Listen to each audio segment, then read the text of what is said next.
मेरे चैनल में आप सभी का स्वागत है। आज हम जिस कविता के बारे में पढ़ने जा रहे हैं वो है सोनवा का पिंजरा और इसके रचयिता हैं माता प्रसाद जी। देखिए बच्चों, सोनवा का जो पिंजरा है वो माता प्रसाद जी की बहुत ही प्रसिद्ध कविता है और इस कविता में इन्होंने मुसर जाति की दुर्दशा का वर्णन किया है। मुसर जाति एक आदिवासी जाति है मुख्य रूप से, और यह जाति जो है वो बिहार और उत्तर प्रदेश के कुछ हिस्सों में पाई जाती है।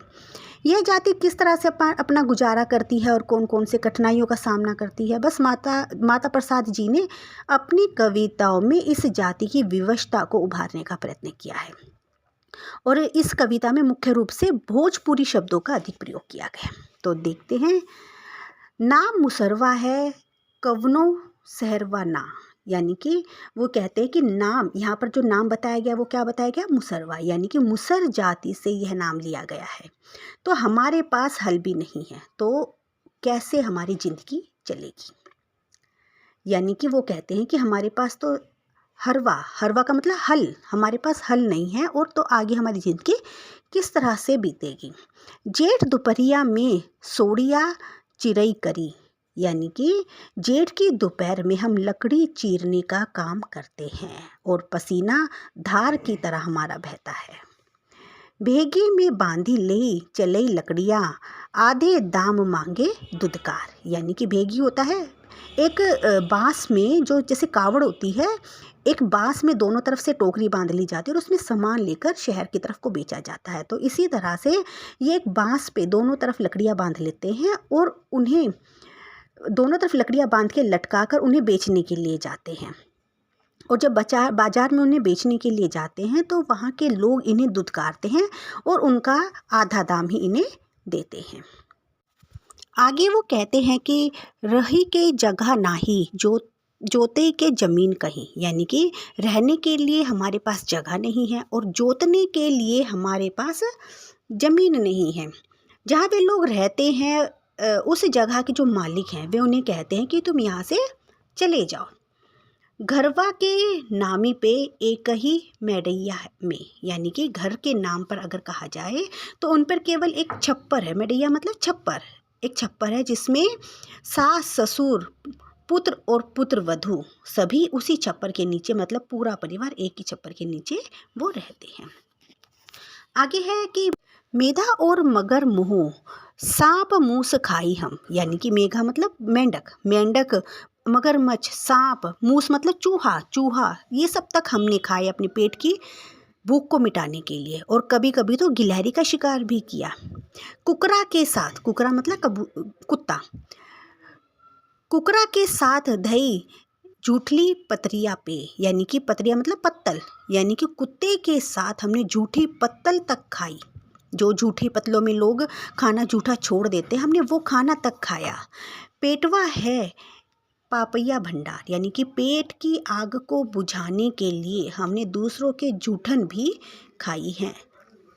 आगे वो क्या कहते हैं कि तन पे हमारे फटे हुए वस्त्र हैं। तनवा मतलब तन, हमारा शरीर, और बसनवा मतलब वस्त्र, हमारे तन पर फटे हुए वस्त्र हैं। और इसके बाद जाड़े के दिनों में ओढ़ने के लिए भी हमारे पास कुछ नहीं है। जड़वा कई राती मोरी कुकरी लागई बीते, कुकरी मतलब कि उकड़ू बैठकर हमारी सारी रात निकल जाती है। ठंड की जड़वा मतलब जाड़े की रातों में पूरी रात हमारी उकड़ू बैठकर हमारी निकल जाती है। कौड़ा है जीवन आधार, कौड़ा के सहारे रात बिताई जाती है। कौड़ा यानी कि जिसमें लकड़ी जलाई जाती है और गर्म राख की तपिश से उसकी रात बिताई जाती है। आगे वो क्या कहते हैं कि अब ढकुलिया में पतवा मिलत नहीं, यानी कि अब डाक के पत्ते तो मिलते नहीं। ढकुलिया मतलब डाक के पत्ते, जिससे कि पत्तल बनाई जाती है, जिससे उनकी रोटी चला करती थी। तो अब डाक के पत्ते नहीं मिलते तो पत्तल भी नहीं मिलती। तो पत्तल, अब त्योहारों पे हम कैसे पत्तल बनाएं। पहले तो जब दुल्हन आती थी तो डोली उठाने का काम हम किया करते थे, तो कुछ हमें पैसे मिल जाया करते थे और हमारी रोजी रोटी चला करती थी। और यह जो रोजी रोटी हमारी किसने छीन ली, मोटर कार ने यह हमारी रोजी रोटी छीन ली। अब आगे वो क्या कहते हैं कि थाने दरवा बोलई घरवा में हमें, यानी कि जो पहले क्या था कि हमारी जाति के लोग चोरी वगैरह हम कर लिया करते थे और उससे हमारी रोजी रोटी चला करती थी। तो यह चोरी का जो इल्ज़ाम है ये हमारे पास एक तरह से दाग लग गया है। किसी ने भी चाहे चोरी की हो, लेकिन वो दाग आज भी हमारे ऊपर है। तो वो कहते हैं कि आगे तो थानेदार हमें घर से बुला लेते हैं और हमें मारते हैं, पीटते हैं और झूठ में ही हमें गुनाहगार साबित करने की कोशिश करते हैं। और फिर बाद में क्या होता है कि जेलवा में मलवा उठावे मजबूर करे, यानी कि जेल में हमें डाल दिया जाता है और हमें मलवा उठाने के लिए मजबूर किया जाता है। वहाँ पे भी हमसे बहुत गंदा व्यवहार किया जाता है। मलवा यानी कि गंद उठाने के लिए हमें मजबूर किया जाता है। क्यों नहीं सुनत गुहार, यानी कि और जो हमारी गुहार है, हमारी पुकार है, वहाँ पर कोई भी नहीं सुनता। आगे वो क्या कहते हैं कि देशवा आज़ाद होए हम तो गुलाम हुआ, यानी कि देश तो आज़ाद हो चुका है आज, लेकिन हम तो आज भी गुलाम हैं, हमारे लिए तो कोई सरकार भी नहीं है। अंत में वो कहते हैं कि भाई ऐसा कोई प्रयास करो जिससे हमारा भी उद्धार हो सके। तो ये तो थी सोनवा का पिंजरा, जो कि माता प्रसाद जी के द्वारा रचित है। उन्होंने जिस दुर्दशा का इन्होंने वर्णन किया है। आशा करती हूँ कि आपको मेरी यह व्याख्या समझ आ गई होगी। धन्यवाद।